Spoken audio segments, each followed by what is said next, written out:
এই সিদ্ধান্ত গ্ৰহণ কৰা হ'ল অকণমান পদত্যাগ পত্ৰ কেন্দ্ৰীয় নেতৃবৰ্গলৈ প্ৰেৰণ কৰিছোঁ। এতিয়া মই বেছি কথা ক'ব কিন্তু মই এষাৰ কথাই আপোনালোকক এতিয়া ঘটিছে সেইটো মই আপোনালোকক অৱগত কৰিছোঁ। আৰু স্বাভিমানৰ প্ৰশ্ন আহিছে, স্বাভিমানৰ বিষয় আহিছে, দলৰ যি ধৰণে পৰিচালিত হৈছে কেন্দ্ৰীয় নেতৃত্বক জনাইছোঁ। কেন্দ্ৰীয় নেতৃত্ব পত্ৰ এতিয়া হোৱা নাই। 8 বজাত পদত্যাগ পত্ৰ প্ৰেৰণ কৰিছোঁ। গতিকে আৰু যিখিনি ক'বলগীয়া থাকিব আপোনালোকক মই পৰৱৰ্তী সময়ত নিজে মাতি আনি পেলাই ক'ম। মানে কেনেকুৱা বিষয়বিলাক আপুনি সন্নিৱিষ্ট কৰিছে সেই পত্ৰখনত, মানে আপোনাৰ ক্ষোভটো কি আছিলে? ৰাজনীতিটো কৰিমেই, ৰাজনীতিৰ পৰাতো সন্ন্যাস লোৱা প্ৰশ্ন আহিব নোৱাৰে।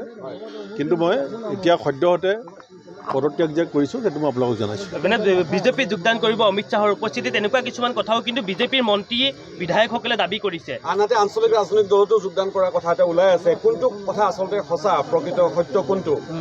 যিটো সঁচা কথা হ'ব এইটো মই আপোনালোকক কৈ দিম। মানে দলৰ আটাইতকৈ বেয়া সময়ত আপুনি দলৰ নেতৃত্ব দিছিলে, সংগঠনটো ধৰি ৰাখিছিলে। গতিকে যেতিয়া আহিব লৈছে সেই সময়ছোৱাত আপোনাক একাষৰীয়া কৰা হৈছে। পোনপটীয়াভাৱে এই কথাবিলাক ৰাইজে অনুমান কৰিছে। নাই, মোক একাষৰীয়া কৰাটো এটা বেলেগ কথা, কিন্তু দলটো এতিয়া মাজুলীত যেতিয়া আমাৰ গাড়ীখন গৈ পালে তালৈ কোন যাব লাগে কোন যাব নালাগে সেইটো দলে সঠিককৈ সিদ্ধান্ত ল'ব নোৱাৰে।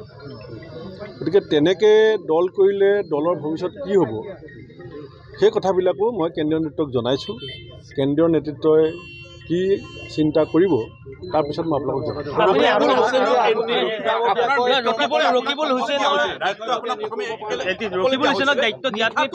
এনেকুৱা এটা সমস্যা আহিলে য'ত ৰকিবুল হুছেইন এণ্ট্ৰি হ'ল, গতিকে তাতো এটা অংক হৈছে উজনিৰ অসমৰ আসন ভাগ বতৰা কৰিব ৰকিবুল হুছেইনে। সেইটোতো সকলোৱে জানে, গোটেই সংবাদ মাধ্যমে চবেই জানে চব কথা। এতিয়া আপোনাক বুজনি দিবলৈও এলায়েন্স পাৰ্টনাৰবিলাকে জানে, সকলো ৰাইজে জানে কি ঘটি আছে ভিতৰত, কোনে দল কেনেকৈ চলাই আছে। মানে সভাপতিয়ে কথা শুনে নেকি ৰকিবুল হুছেইনৰ, আৰু ৰকিবুল হুছেইনৰ কথা মতে আচলতে সভাপতিয়ে গোটেই নীতি নিৰ্দেশবিলাক কৰে নেকি? স্পষ্টভাৱে ৰকিবুল হুছেইনৰ কাৰণে নেকি? কাৰণ কি আপোনালোকৰ প্ৰশ্নবিলাকতে প্ৰশ্নৰ উত্তৰবিলাক সন্নিৱিষ্ট হৈ আছে।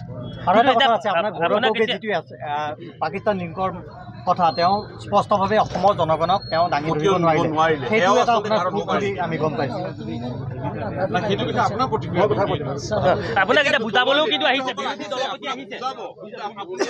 দলপতি, অকল দলপতিয়ে নহয় মোৰ ককায়ো হয়। আমি ৰাজনীতি কৰিলোঁ বুলি অকল যে পদমৰ্যাদাৰ জৰিয়তে আমাৰ সম্বন্ধ এনেকুৱা নহয়। এতিয়া এখেতসকলো আহিছে আমাৰ এটা একেলগে, এতিয়া আপোনালোক সাংবাদিকসকলৰ মাজত একেলগে যেতিয়া কাম কৰি থাকে আপোনালোকৰ মাজতো এটা সম্বন্ধ গঢ়ি উঠে। এতিয়া সেইকাৰণে সকলো আহিব পাৰে, অহাত কি অসুবিধা আছে? মানে কোন ভৱিষ্যত ৰাজনীতি কোন দলত হ'ব পাৰে সেইটো কাৰণ বিজেপিয়ে কৈছে ৰাজ্যৰ দলৰ পৰা। প্ৰথম আপোনাকে জনাম। আপুনি বিজেপিৰ আদৰ্শ সম্পূৰ্ণ বিপৰীত